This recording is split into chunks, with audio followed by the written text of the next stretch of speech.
మన గ్రామాన్ని, మన కుటుంబాన్ని, మన సమాజాన్ని మనం కాపాడుకోవాలంటే మనకి ముందు మన దేశం పట్ల ఒక భక్తి అనే గుణం కావాలి.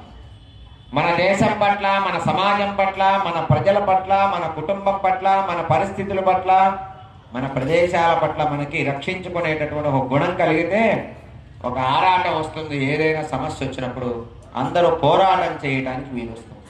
అసలు ఆ గుణమే లేకుండా నా పొట్ట శ్రీరామ రక్ష, నా కడుపే కైలాసం, నా ఇల్లే వైకుంఠం అని మనం తినేసి మన ఇంట్లో మనమే పడుకుంటే ప్రపంచంలో ఏం జరుగుతుందో తెలియదు. అలాంటి పరిస్థితుల్లోంచి మనం మేల్కొనాలి. మేల్కొని సమాజానికి ఆపద వచ్చినప్పుడు అందరూ ఐకమత్యంగా పోరాడేటటువంటిది ఒక గుణం. ఆ గుణాల్లోంచి వస్తుంది ఒక ధైర్యం. ఆ ధైర్యం ద్వారా మనం సాధించవచ్చు శాంతి.